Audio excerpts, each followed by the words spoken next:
Bom dia, boa tarde, boa noite. Tudo bem com vocês? Espero que sim.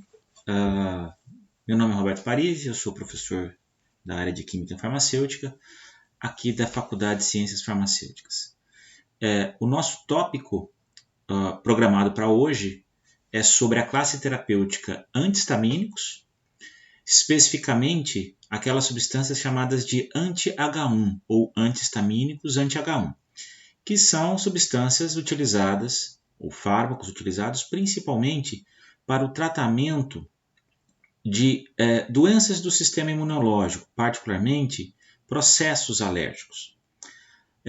Nós também estudaremos alguns antihistamínicos que têm um outro objetivo terapêutico, que são os antihistamínicos do tipo anti-H2. Não especificamente nessa aula, mas numa próxima aula, no segundo módulo dessa disciplina de Química Farmacêutica, nós então entraremos nessa classe, que são a classe dos antiulcerosos.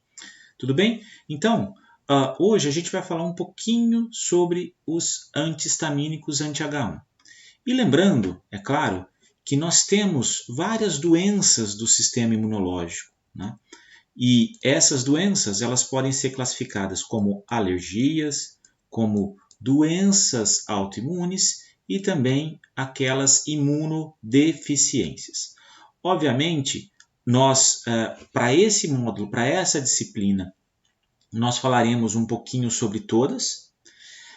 Para essa aula em específico, a gente entrará especificamente nas reações alérgicas, né, que são aquelas reações de hipersensibilidade, né, que acho que vocês já viram com o professor Joilson, ou até mesmo na imunologia básica, e que tem como classificação reações de hipersensibilidade imediata, reações de hipersensibilidade tardia.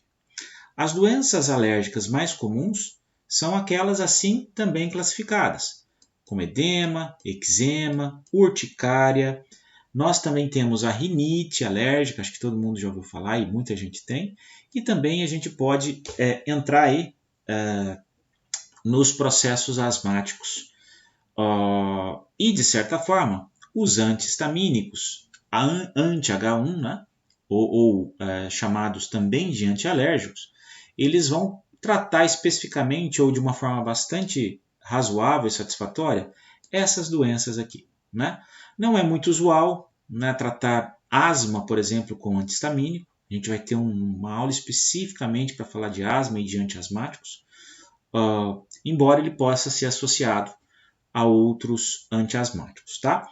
Mas então hoje nós vamos dar um certo foco nas substâncias utilizadas para o tratamento das alergias, ok? Então são os chamados antihistamínicos, anti-H1, antialérgicos.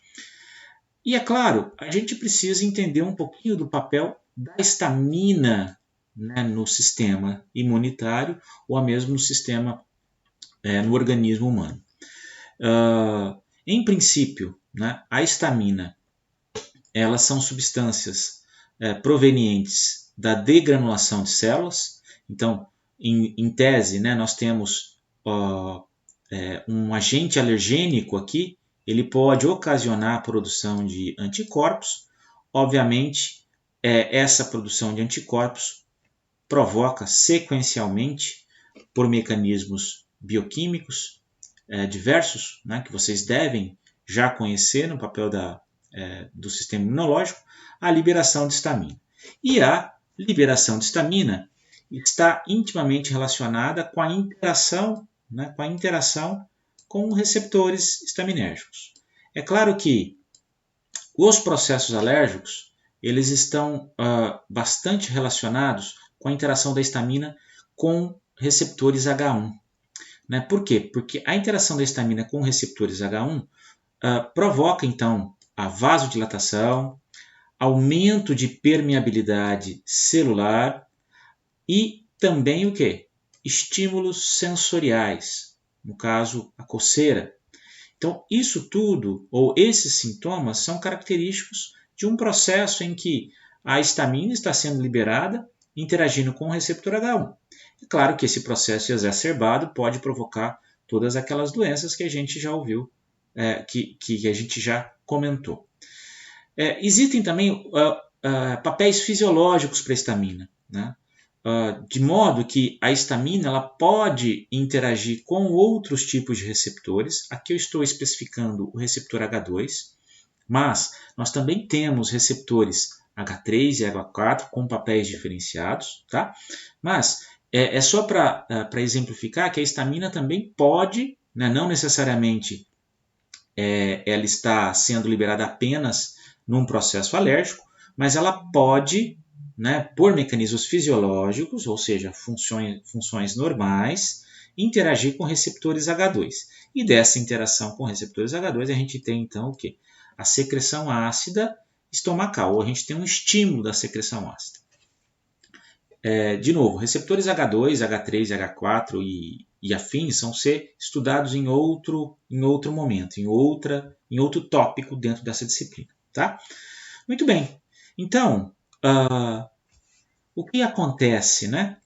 Se nós tivermos substâncias que encaixam-se nos receptores H1 e bloqueiam a ação da histamina, é bem provável que nós vamos bloquear os efeitos estaminérgicos, bloqueando o que a gente comentou aqui abaixo, os sintomas característicos dessas reações alérgicas.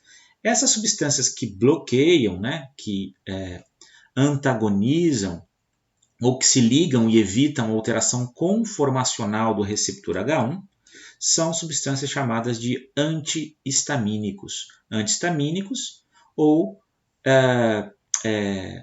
antihistamínicos do tipo, anti-H1. Lembrando novamente que esses receptores, essas substâncias antihistamínicas, anti-receptor H1, elas são o quê? Basicamente, elas representam substâncias que vão antagonizar apenas os receptores H1 e são utilizados para alergias, ok? Que são doenças do sistema imunitário. Existem várias classificações, né? Muitos livros utilizam o termo antagonistas de receptores H1, ou simplesmente antihistamínicos anti-H1, mas evidências sugerem que essas substâncias elas atuem como agonistas inversos. Tá? Se vocês não se lembrarem o que são agonistas inversos, por favor, coloquem aí nos comentários para que a gente possa exemplificar e explicar de uma maneira mais objetiva quando nós tivermos nossos encontros síncronos, ok? Muito bem. Então, existem essas classificações, né? Embora muitos livros utilizem o termo antagonista, as evidências mais recentes sugerem que o termo agonista inverso é o mais apropriado. Tá? A gente aqui vai falar somente antihistamínicos, anti-H1 ou anti-H1. Tá? Muito bem. Então, os antihistamínicos eles podem ser classificados de duas formas. Né? Lembrando que são substâncias, nesse caso, utilizados para alergias. Mas eles podem ser classificados pelo método químico ou tradicional, e eles podem ser classificados por gerações. Primeira e segunda geração. Ok? Então, eu tenho uma classificação química dentro dessa classe terapêutica que é de antihistamínicos. E eu tenho uma classificação também em gerações. Obviamente, a gente tem que, no curso de Química Farmacêutica, nós precisamos saber um pouquinho sobre as classificações químicas. E vocês vão ver que essas classificações, por exemplo, etilenodiaminas, etanolaminas, alquilaminas, piperazinas, piperidinas, fenotiazinas, dibisoncicloheptanos e outros, eles têm muito a ver, obviamente, com a estrutura química. Né? Então, é bom que a gente reconheça pontos da estrutura química também para que a gente consiga exemplificar qual seria uma classe química provável, ok? Muito bem, depois eu vou mostrar isso para vocês com detalhes, mas eu queria chamar a atenção na classificação em gerações. Né? É claro que quando a gente fala classificação em gerações, engloba todas as classes químicas, certo? Todas elas. Né? Mas nós temos aqueles fármacos ou medicamentos de primeira geração e os fármacos de segunda geração. Fármacos de primeira geração. Normalmente são substâncias lipofílicas, né? Depois eu quero que vocês me falem aí nos comentários ou até mesmo nas aulas síncronas o que mede lipofilia de fármaco, né? Quais são os parâmetros físico-químicos ou descritores físico-químicos que medem essa lipofilia, tá? Então, são substâncias lipofílicas, né? Ou pelo menos mais lipofílicas, de baixo peso molecular, né? Então são substâncias relativamente pequenas, né? Alto peso molecular são moléculas maiores. Essas substâncias conseguem ultrapassar barreira hematoencefálica, né? Então elas conseguem interagir com receptores também não somente receptores H1, por exemplo, pulmonares, mas receptores H1 no sistema nervoso central, e exatamente por ter essa característica de passagem por barreira hematoencefálica, e uma dessas características é exatamente, uma dessas vantagens ou dessas passagens é ocasionada exatamente pela lipofilicidade dessas moléculas, é que essas substâncias, esses fármacos também podem ter outros efeitos, no sistema nervoso central. Essa é praticamente a primeira vez que a gente fala, né, de uma maneira estrutural para vocês sobre fármacos, né? Mas vocês vão ver que, principalmente no sistema nervoso central, os fármacos, dependendo da estrutura química, eles podem ter promiscuidade de ação, né? O que eu quero dizer com promiscuidade? Muitas vezes uma estrutura química ela consegue interagir com receptores de dopamina, serotonina, receptores colinérgicos. E dessa interação é que surgem efeitos adversos que não desejáveis, não é isso? Então, eu quero que esses fármacos interajam com receptores estaminérgicos H1, né, e bloqueiem aquele receptor. Porém, como a estrutura química acaba tendo uma semelhança grande com outras substâncias que interagem com receptores diversos no sistema nervoso central, existe essa tal promiscuidade, ok? E é por isso que a gente fala que alguns antistamínicos podem provocar, por exemplo, sono, né? Alguns antistamínicos podem provocar boca seca, né? É justamente pelos bloqueios desses receptores. Vocês vão aprender um pouquinho mais sobre os receptores no Integrado 2, que é no ano que vem, tá? Mas assim, já comecem a guardar algumas dessas informações que podem ser importantes. Eu sei que lá na frente eu vou perguntar isso para vocês não vão se lembrar, mas tentem fazer essa ponte quando necessário, tá? Muito bem.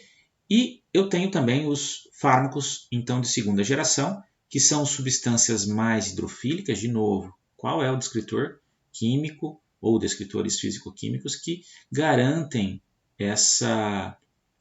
que determinam esse equilíbrio hidrolipofílico, né? Essas substâncias, até por serem mais hidrofílicas, não ultrapassam tão bem a barreira hematocefálica, tá? E, de certa forma, também são substâncias com características ácidas, né? Algumas delas vocês vão entender o porquê. Nós temos um ácido carboxílico ali, que é importantíssimo para gerar hidrossolubilidade, mas também para gerar afinidade por receptor H1. São substâncias que têm afinidade por glicoproteína P.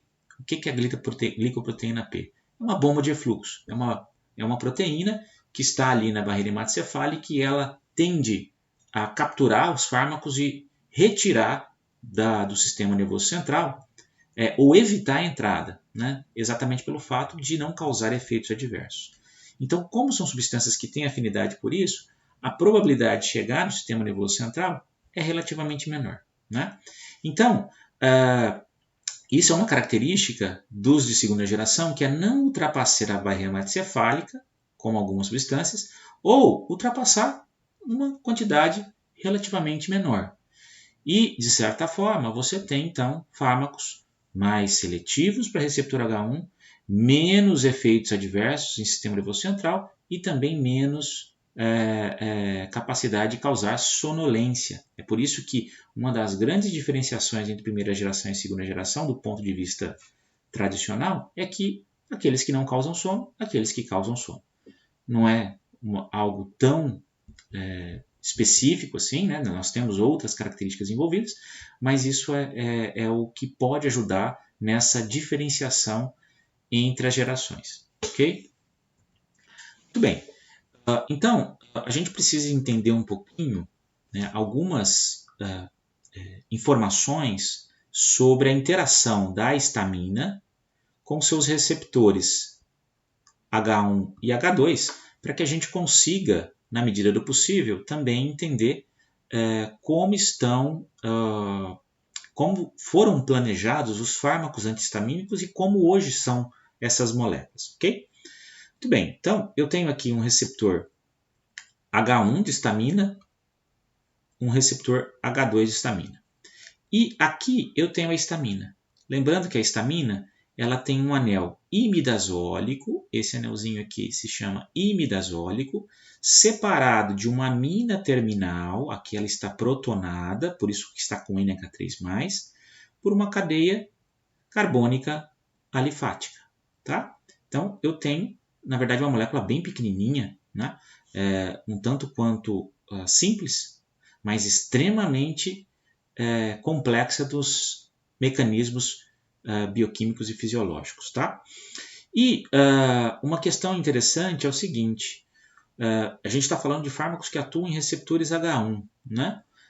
Mas qual seria então a diferença de interação da histamina para interagir com o receptor H1 e para interagir com o receptor H2? E como que a gente consegue diferenciar essas interações até mesmo no processo de criar, planejar, enfim, novas moléculas que atuam especificamente nesses receptores, né?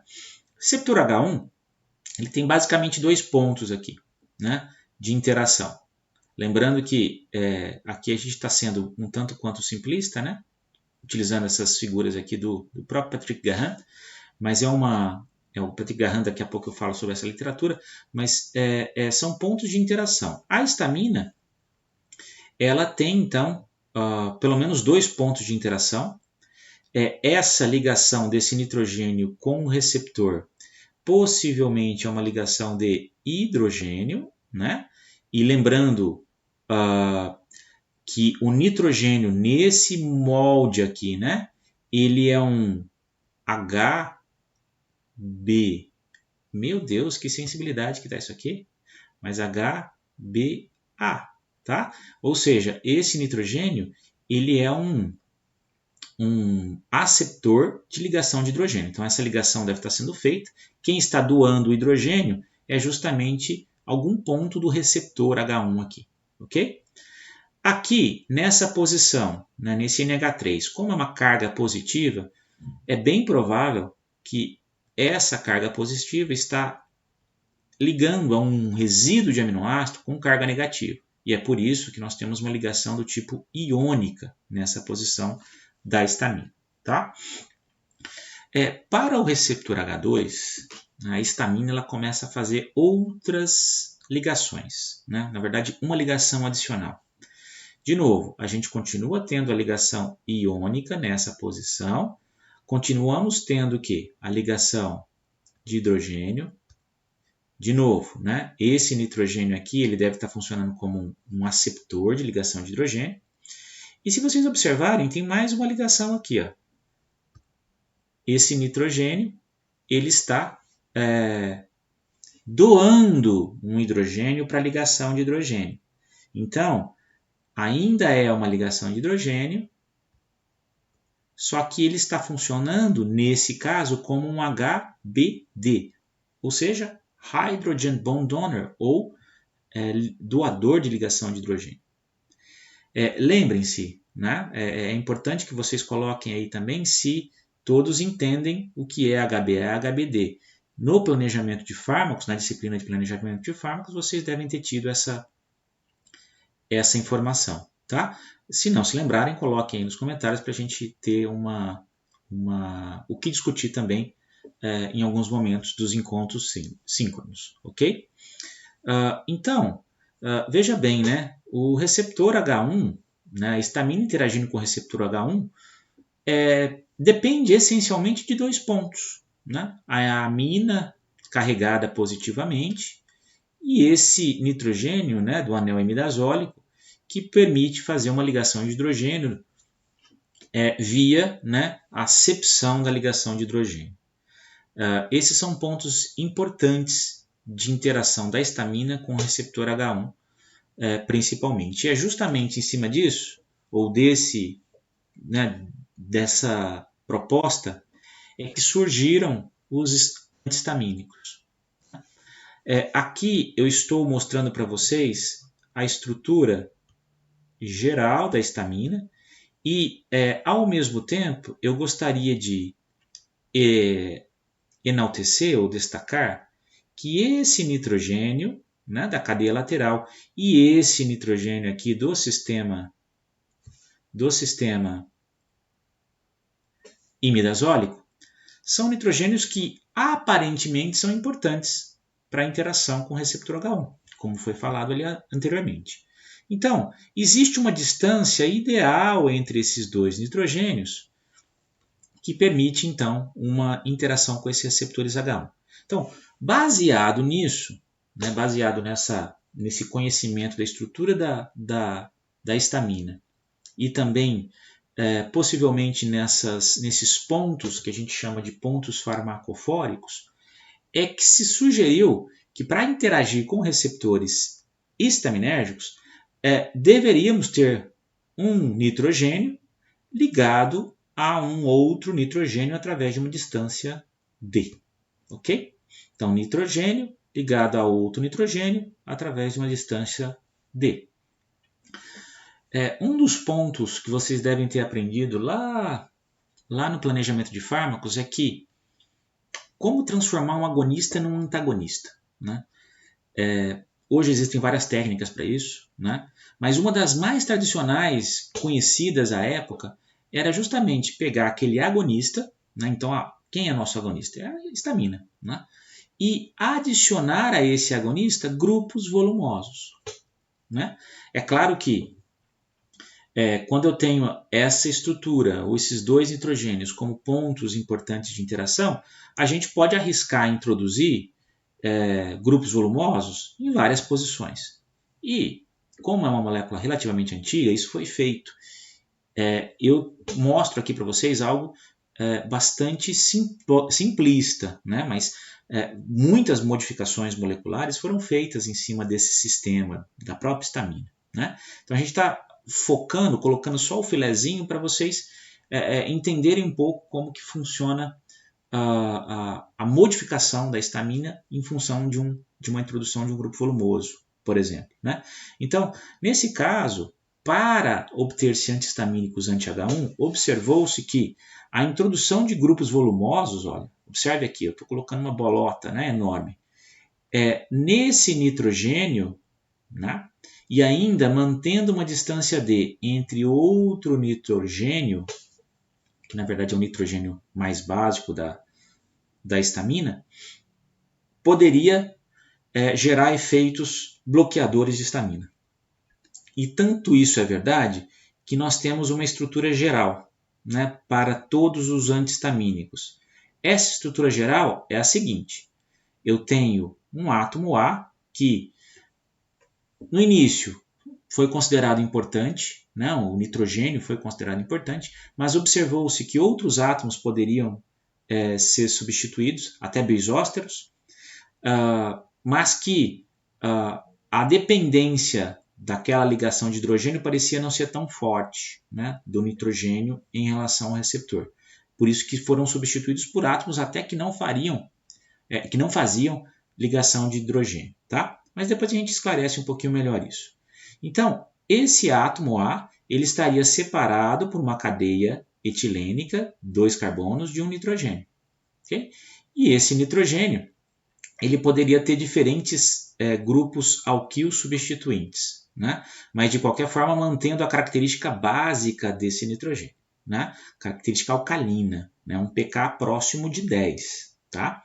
Para garantir aquela interação forte, a ligação iônica forte com o receptor. E nesse átomo A, poderiam ser introduzidos grupos volumosos, aromáticos ou não, né? E é claro, esses aromáticos eles poderiam ser isolados ou até mesmo sistemas aromáticos ciclizados, né?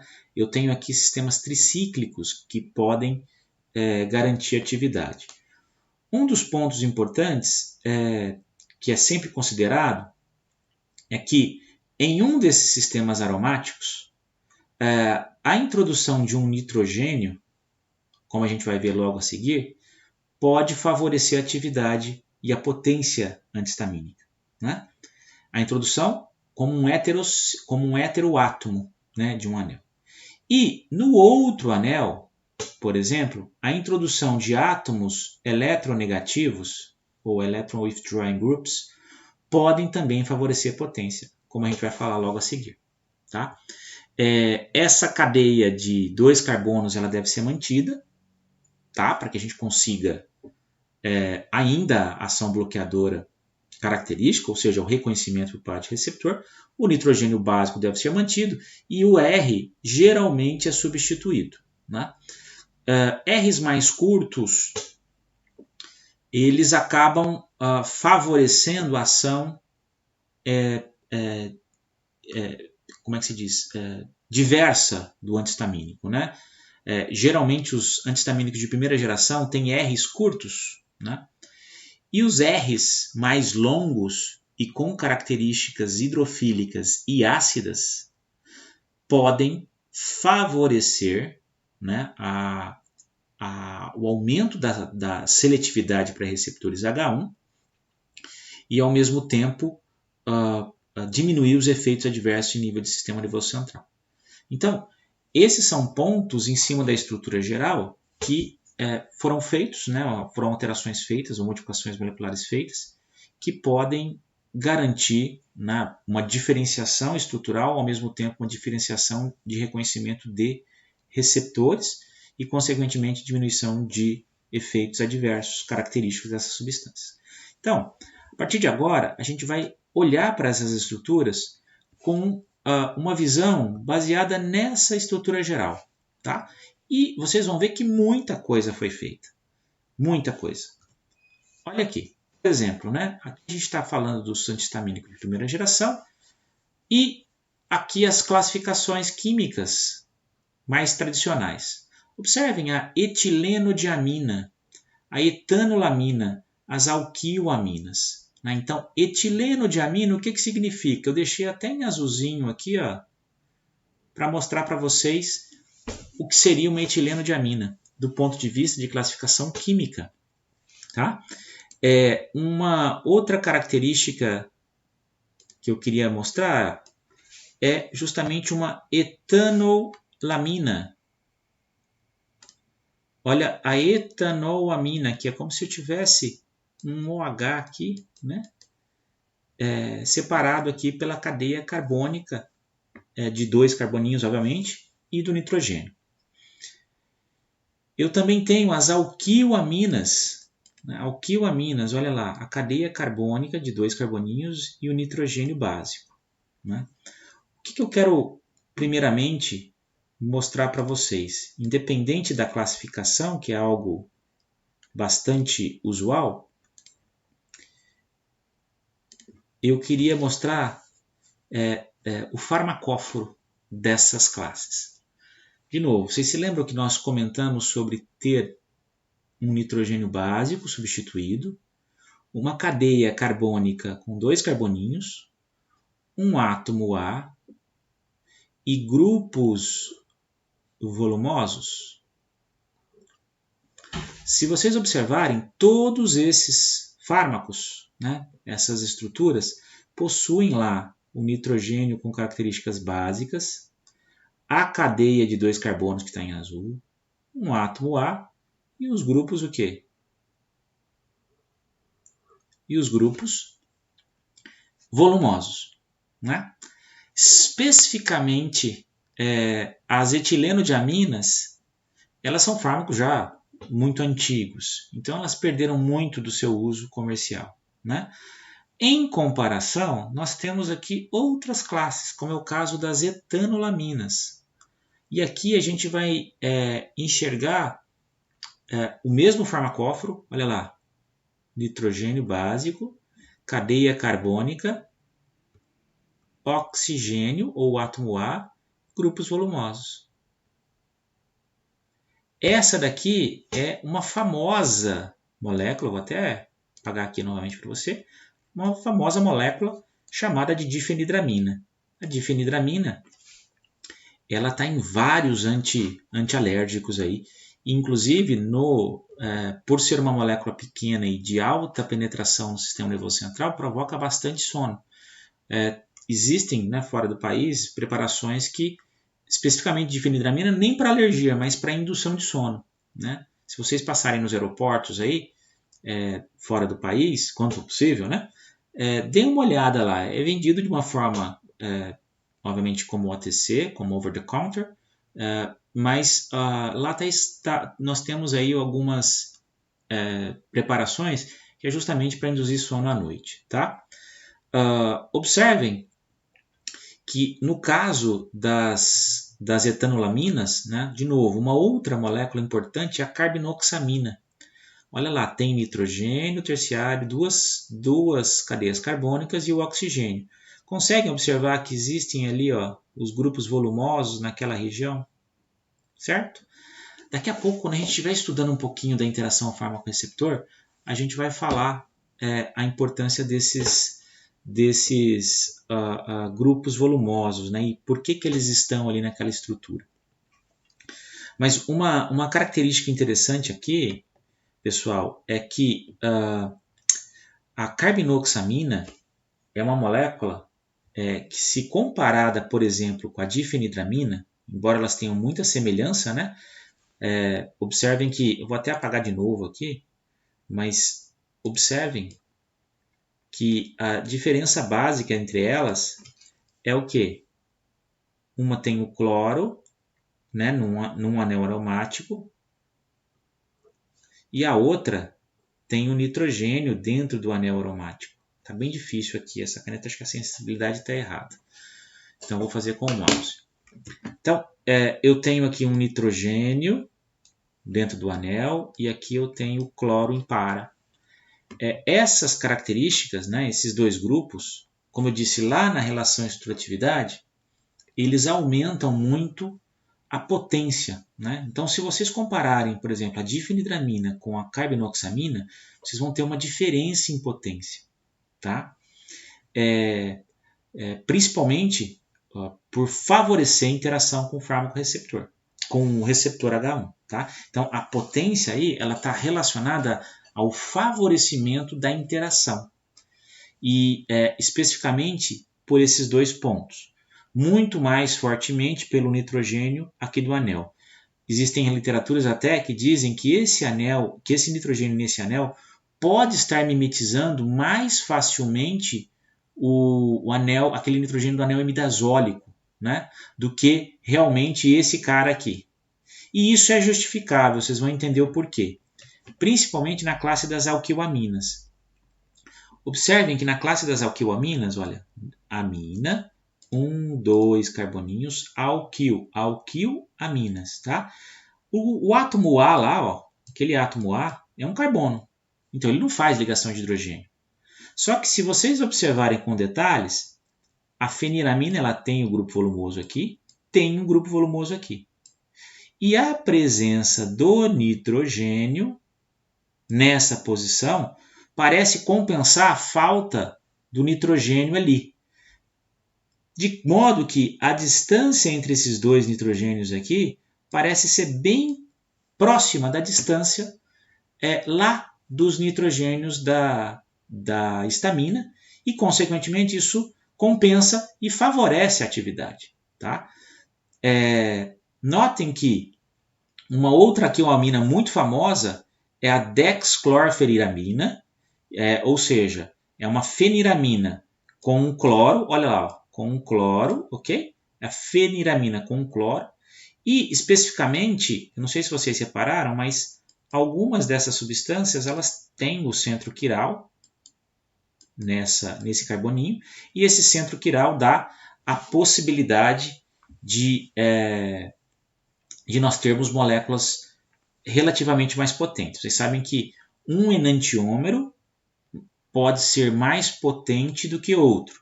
Um é chamado de eutômero, o outro é distômero. Né? Se vocês tiverem curiosidade sobre esse assunto, a gente também pode falar em algum momento, mas coloquem aí nos comentários para a gente lembrar. Okay? Essa desclorfeniramina é o enantiômero R da feniramina, ou da clorfeniramina. Né? Acho que todo mundo já ouviu falar sobre polaramine. Tá? Polaramine. Muito bem. Não estou fazendo propaganda aqui de medicamento, não. Tá? Então, assim, eu coloco outros exemplos, uma coisa que é bom que vocês reconheçam, eu coloco outros exemplos estruturais para a gente conseguir enxergar as diferenças, né? Mas não necessariamente eu dou a importância devida, até porque muitas vezes o uso não é tão grande quanto alguns que eu coloco aqui para vocês em evidência, tá bom? Muito bem. Eu ainda tenho uma outra classe, que é a classe das piperazinas. A classe das piperazinas, ela é representada, né, por um nitrogênio básico separado de outro nitrogênio, por 2 carboninhos. Só que este anel aqui, ó, esse anel de 6 membros com 2 nitrogênios, nada mais é do que o anel piperazínico. Então é por isso que essa classe é chamada de piperazina. Ponto importante é que, mesmo estando num anel, esses nitrogênios eles parecem estar numa disposição espacial, uma distância espacial próxima ali da histamina, de outras moléculas que têm característica também de interação com o antihistamínico, com o receptor histaminérgico tipo H1. E observem que esse nitrogênio ele também tem ali ligado a ele, né, ou grupos volumosos. Né? Então a gente tem um farmacóforo muito promício, muito promissor para a classe de antihistamínicos. São moléculas pequenas ainda que não ultrapassam tanto, que ultrapassam a barreira hematocefálica. Observem que a meclisina já é uma molécula que tem um cloro, né? Então vocês já devem saber que ela deve ser um pouquinho mais potente aqui, ó, do que a ciclisina. E a hidroxizina é uma molécula que né, ela tem já a definição do estereocentro, tem o cloro, é mais potente do que as anteriores, e se vocês observarem, ela também é uma molécula que tem uma cadeia lateral um pouco mais longa, principalmente com um ponto aqui de hidrossolubilidade. Né? Então, a hidroxizina é uma molécula que ainda tem efeito no sistema nervoso central, por exemplo, mas devido a essa hidroxila e devido a uma diminuição da lipossolubilidade, ela também, dentre os de primeira geração, não é uma molécula que causaria tanto sono. Tá? Mas, do ponto de vista geral, ainda causa. Tá? Nós temos outras classes, e aí agora entram os fármacos tricíclicos de primeira geração. Tricíclicos por quê? Pelo fato de que aqueles 2 anéis, né, eles estão ligados, né, por exemplo. É o caso aqui das fenotiazinas. Conseguem observar que eu tenho 2 anéis, então agora se transforma em moléculas, hein, para enxergar isso. Eu tenho 2 anéis, eu vou arrancar isso aqui por enquanto, olha, os 2 anéis estão lá. Nitrogênio separado de uma cadeia carbônica e nitrogênio básico. Né? É claro que a prometazina ela é uma fenotiazina, então é uma ti-enxofre as nitrogênio fenotiazina, esse sistema tricíclico é chamado de fenotiazínico, e esse sistema fenotiazínico, né, a prometazina é um famoso antihistamínico, né, dá um sono danado, mas ela também foi o protótipo para vários antipsicóticos, né? É uma molécula que tem promiscuidade em outros receptores e foi utilizada então como protótipo. Mas ainda assim ela tem uma ótima ação antihistaminérgica. E muita gente acaba usando pelos efeitos soníferos, né? Indutores de sono, não apenas pelo efeito antialérgico. Observem os dibenzo, um benzo, dois benzo.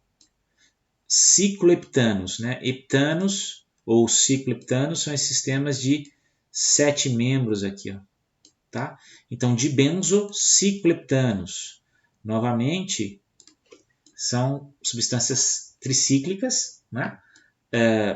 Um pouquinho diferentes ali das fenotiazinas, mas o que eu gostaria de deixar claro é que esses dois anéis, olha lá, mesmo estando unidos por um cicloheptano, eles ainda estão numa disposição espacial que permite, né, uma semelhança com os antihistamínicos anteriores, né, com os antihistamínicos que não são tricíclicos.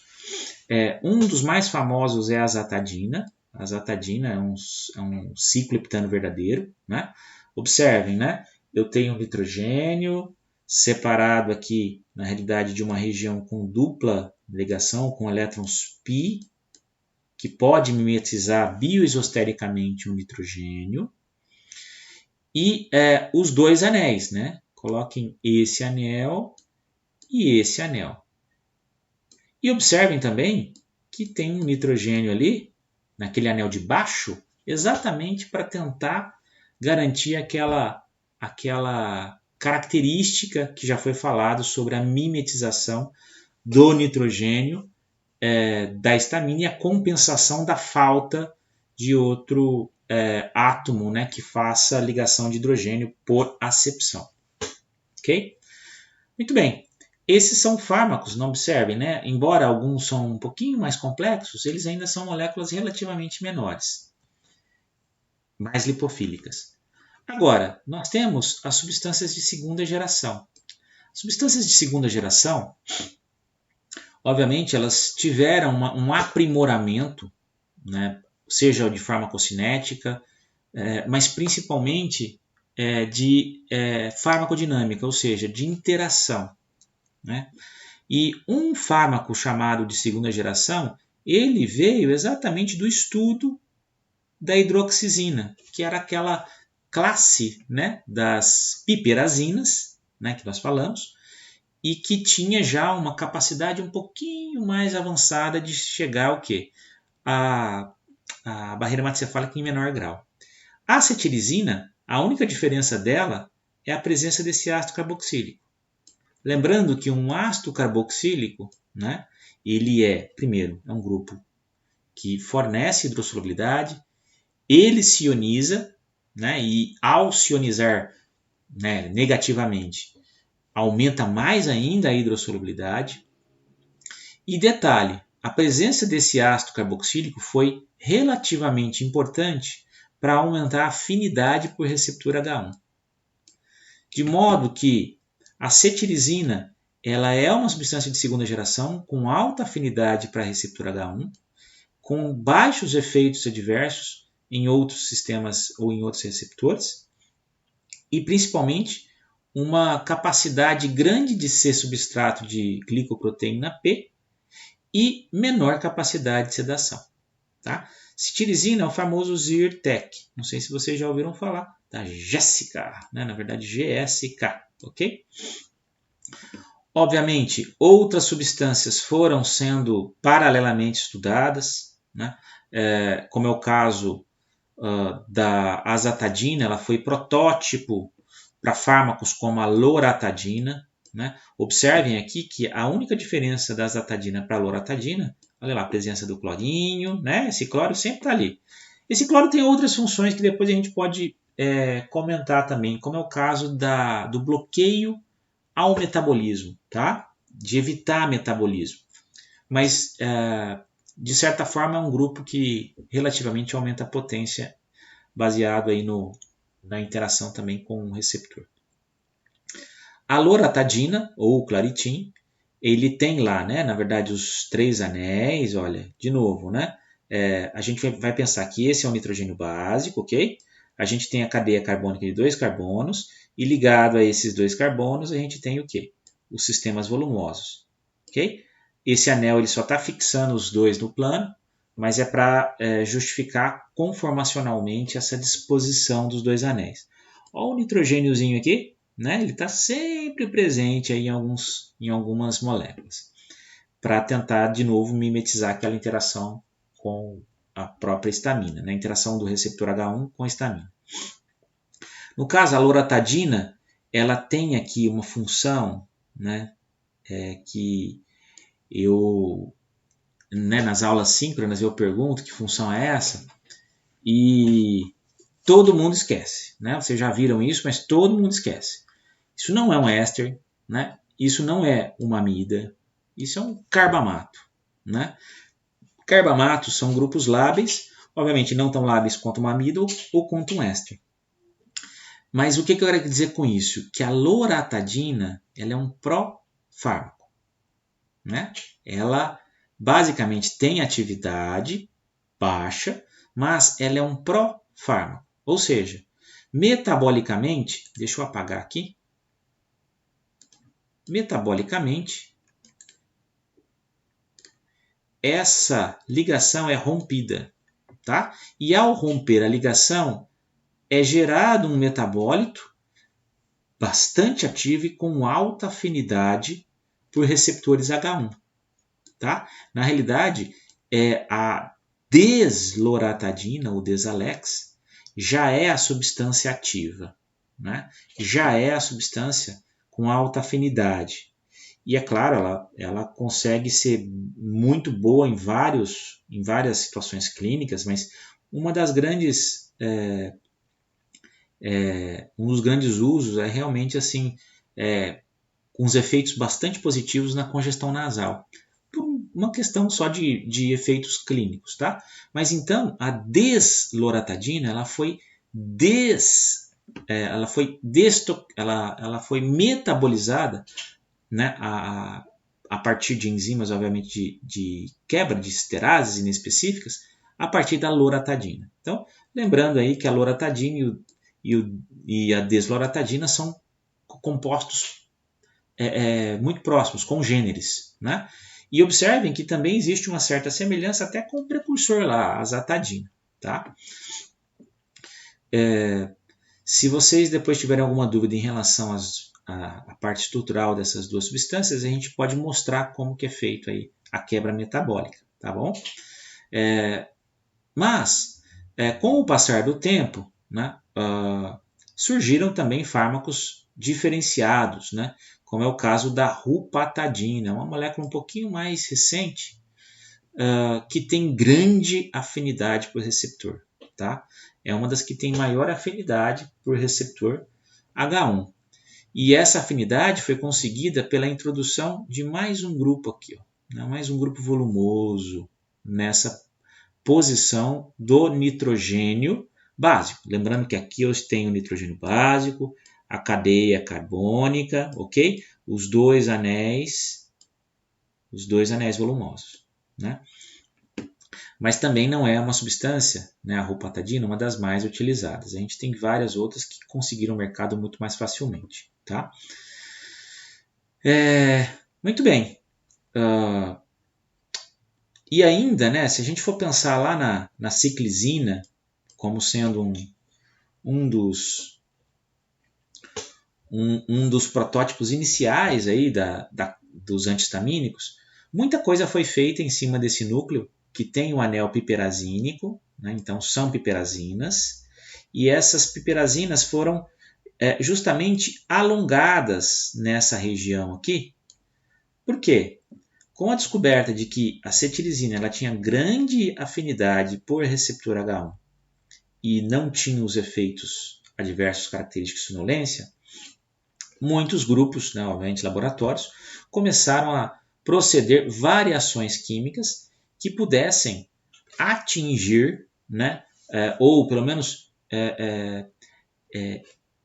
estender as interações com o receptor H1. Um desses fármacos foi a terfenadina, que é justamente o protótipo para a fexofenadina, né? A terfenadina ela tem uma cadeia alquílica, um sistema aromático e um substituinte aqui terquibutil, né? Ou pé de galinha, como a gente costuma chamar. De novo, né? Ela tem o nitrogênio básico, tem os dois carboninhos, e olha lá, ó, os grupos volumosos estão aqui. Tá? Não tem alguns outros átomos estão faltando, mas até poderíamos, por exemplo, ao invés de ter um anel aromático livre, lindo aqui, a gente poderia colocar um nitrogênio aqui. Professor, tem isso na terapêutica? Na terapêutica ainda não, mas possivelmente pesquisa já deve existir, tá bom? Muito bem. Então, a terfenadina ela foi um dos protótipos para se chegar na fexofenadina, porque na verdade a fexofenadina ela é um produto de metabolismo da terfenadina. Não, a terfenadina não é um profármaco, tá? Mas observou-se, né, em estudos de farmacocinética que esse carboninho aqui ele sofria oxidação muito facilmente, né? E essa oxidação ela poderia gerar então um ácido carboxílico nessa posição, né? Um carbono ele é oxidado a álcool, a aldeído e chega até ácido carboxílico, né? É claro que a fexofenadina foi estudada a partir do metabolismo da terfenadina, mas hoje a fexofenadina é comercializada como fármaco único. Tá? De novo, a terfenadina não é profármaco da fexofenadina, ok? A fexofenadina hoje é um fármaco único que foi descoberto a partir do estudo do metabolismo da terfenadina. E a fexofenadina é o famoso Allegra, né? Uma característica interessante é que no caso da fexofenadina, ela mantém o ácido carboxílico na posição terminal. Consegue enxergar? Ó? Comparativamente à acetilizina. E isso faz com que ela tenha o quê? Grande capacidade de ionização, gera, né, novamente aí, uma hidrossolubilidade adequada, que evita a passagem por barreira hematocefálica, aumenta a afinidade por receptor H1. E vocês já vão entender o porquê, tá? Ou pelo menos eu vou tentar mostrar o porquê para vocês. Mas de qualquer forma, eu quero que vocês guardem sempre esse farmacóforo. Nitrogênio básico, olha lá, cadeiazinha carbônica, e a partir dessa cadeia carbônica o quê? Grupos volumosos. Isso daqui é o básico para encaixar em receptor H1, tá? Se a gente estende a cadeia, a gente pode melhorar essa interação. Se a gente deixa uma cadeia mais curta, não significa que a interação seja ruim. Significa que aqueles fármacos que têm uma cadeia mais curta nessa região, eles também podem encaixar em outros receptores que não somente o H1. Ok? E aí começa a aparecer todos os efeitos adversos relacionados. Então, hoje, né, o estudo desses fármacos de segunda geração estão mais baseados em quê? Na extensão dessa cadeia e a inserção desses grupos carboxílicos terminais. Por quê? Primeiro, porque eu aumento a hidrossolubilidade, e segundo, porque é um grupo que vai fazer uma ligação forte lá no receptor H1. Tá? Aumentando a hidrossolubilidade, não passa por barreira hematocefálica. E aquilo que passar, por exemplo, que é pouco, né? Você consegue uma seletividade para receptor H1 de qualquer forma. Por quê? Porque é um grupinho que vai realizar uma interação iônica específica lá naquele receptor. É exatamente isso que a gente vai ver agora. Aqui eu tenho demonstrado para vocês o receptor H1. Aqui, observem que ele é um receptor transmembrânico, né? E esse receptor transmembrânico existe em porções específicas, né, para ligação à proteína G. Observem as alfa-hélices, né, em vermelhinho. Observem as folhas beta em azulzinho e cinza. As alças, né, em cinza. Aqui, nessa outra região, eu tenho o receptor H1, já mostrando uma interação com um fármaco, embora eu não sei se vocês estão conseguindo enxergar, mas eu até vou colocar um ponteiro maior, olha, aqui está o fármaco, né? Acho que está dando para enxergar assim. Então aqui está o fármaco, e eu vou aumentar um pouquinho essa visão para esse lado aqui, tá? Aqui para a esquerda, ó. Certo? Observem que eu tenho então em roxo, né, que eu deixei roxo aqui, um sistema tricíclico, olha lá, tricíclico, certo? Esse sistema tricíclico, ele corresponde a esse sistema dessa molécula, da doxepina. Eu tenho um nitrogênio terminal, que ele está aqui em cima, ó. O nitrogênio terminal está aqui. E eu tenho a cadeia, né, com 2 carboninhos, aqui é uma região dupla bioisostérica do nitrogênio, mas, de certa forma, eu tenho praticamente todo o farmacóforo de um antihistamínico, ok? Muito bem, então aqui eu estou evidenciando a interação dessa molécula com um receptor H1. Esse tipo de interação ele pode ser transportado para todos os outros fármacos, sejam eles de primeira ou de segunda geração. Né? É um sistema, né? Os sistemas volumosos, a cadeia carbônica e o nitrogênio. Todos eles têm isso e todos eles vão encaixar de uma maneira muito semelhante. Tá? Nessa figura da direita, aqui é uma figura de superfície. Observem que a gente está aqui com um mapa de superfície mostrando o volume dessa proteína exatamente na região onde tem a interação com o fármaco. Tá? E eu especifiquei um aminoácido aqui, ó, o ácido aspartico 107. Observem que o ácido aspartico ele tem como um dos seus resíduos, né, o ácido carboxílico, e esse ácido carboxílico ele é ionizado. Ionizado, ou seja, carga negativa. Né? Um ácido carboxílico, se vocês se lembrarem, ele sempre vai ter o quê? Deixa eu ver se vocês estão enxergando. Tá. Então eu tenho sempre o quê? Uma capacidade de se ionizar. Acho que todo mundo se lembra disso, né? Nossa, tá péssima a minha caneta. Eu preciso melhorar isso aqui. Ó. Então, na verdade, é aqui mais H+. Então, observem que esse ácido carboxílico do ácido aspartico, ele está ionizado. E quando essa estrutura está ionizada, o que é natural em sistemas biológicos, em pH fisiológico, o mapa de superfície ele fica com essa coloração avermelhada aqui. Ó. Conseguem observar a coloração avermelhada aqui? Né? Ou seja, isso indica que tem grande capacidade eletrônica ali. Né? Ou, na verdade, tem uma densidade eletrônica alta. Né? Se vocês conseguirem também observar de uma maneira um pouquinho mais detalhada, aqui em roxo, olha, eu tenho o sistema anelar. Consegue observar aqui o sistema anelar.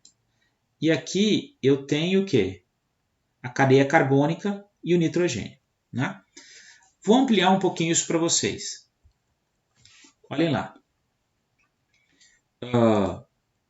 De novo, né?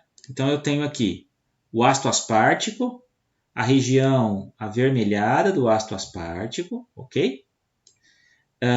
E nesse centro aqui, ó, eu tenho o fármaco. Conseguem enxergar que o fármaco ele também ocupa um certo volume? E um ponto importante que eu gostaria de tomar, que vocês até se preocupassem, é justamente com esse nitrogênio aqui do fármaco. Né?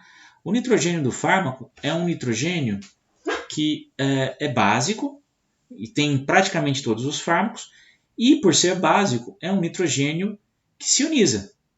Né? Assim como a histamina, ele tem aquela capacidade de se ionizar e ele está com carga positiva no pH fisiológico.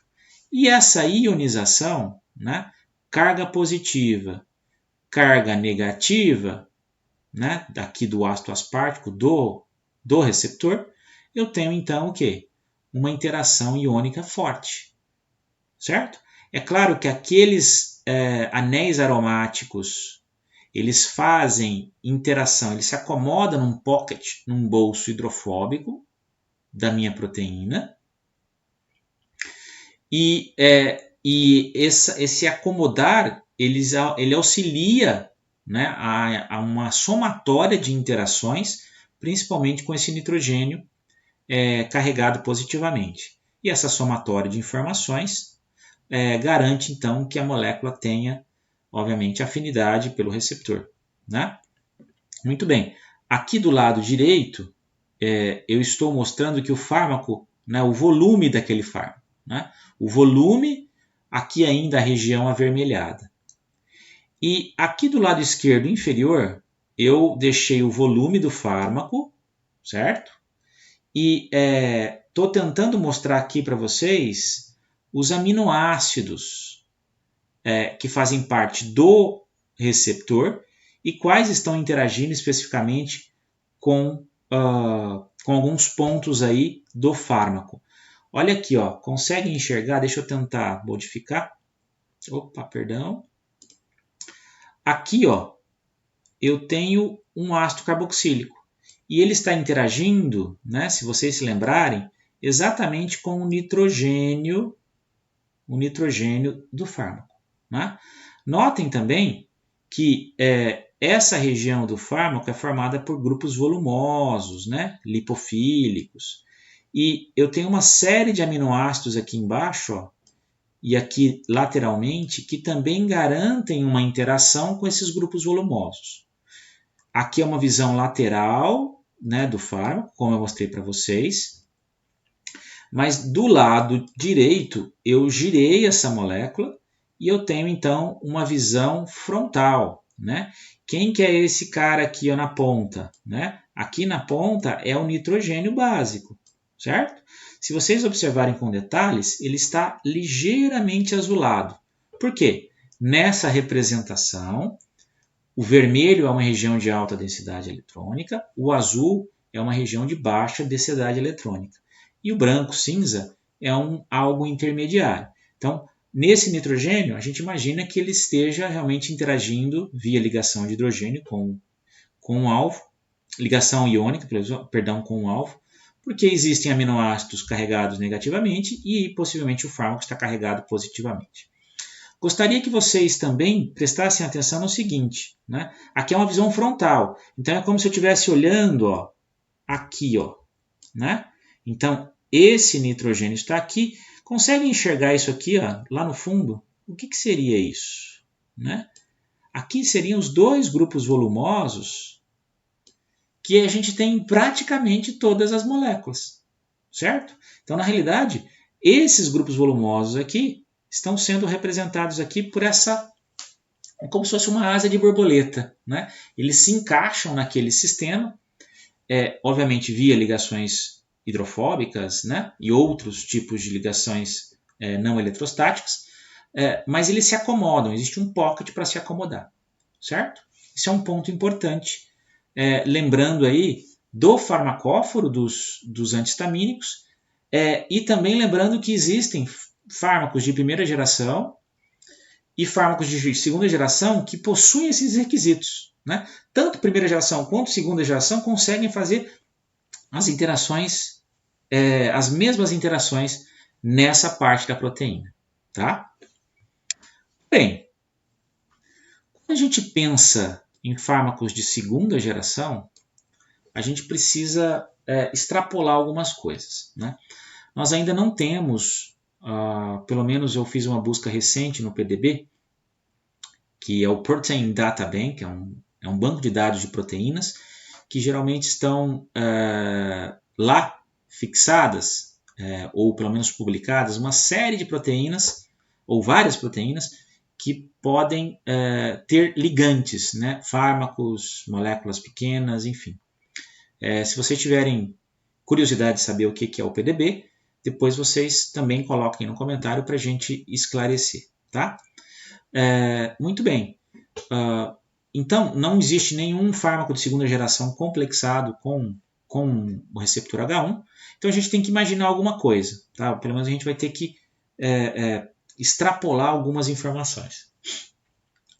Aqui eu tenho o receptor H1. Se vocês observarem essa região, né? Deixa eu trocar o ponteiro que acho que começa a aparecer. Então aqui eu tenho lá aqueles 2 anéis que eu falei para vocês, né? Na verdade aqui são 3 anéis no caso da doxepina, né? Olha lá a asa de borboleta, né? Eles estão aqui numa região hidrofóbica e observem que aqui é a cadeiazinha, né, de carbonos e eu tenho o nitrogênio terminal da doxepina. O ácido aspartico está aqui 107 fazendo a interação, né? Aquela interação que eu comentei com vocês, que é justamente uma interação iônica. E então isso é o tradicional fármaco de primeira geração interagindo com o receptor H1. Só que o receptor H1 tem tem uma característica interessante.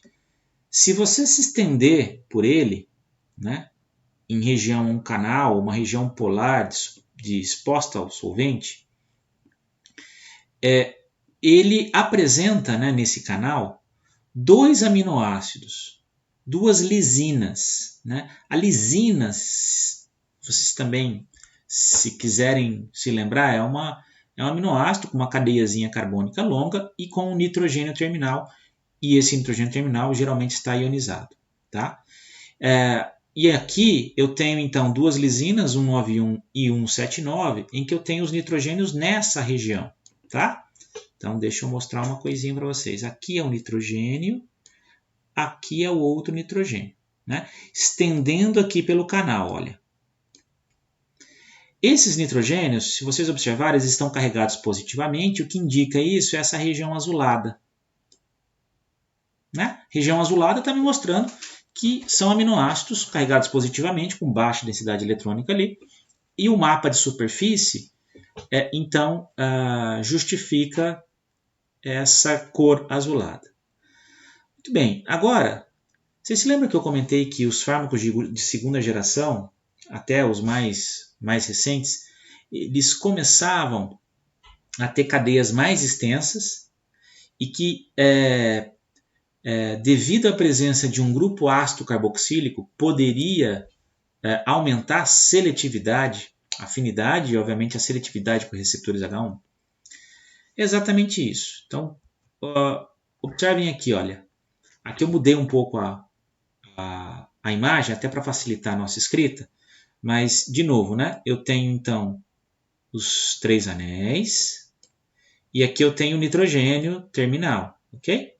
Imaginem se eu pegar um nitrogênio terminal e começar a estender a cadeia e colocar aqui na ponta um ácido carboxílico. Esse ácido carboxílico, né, ele é um ácido que se carrega negativamente, fica com aquela densidade avermelhada no sistema e notem que exatamente nessa região pode haver interação com as lisinas 191 e 179.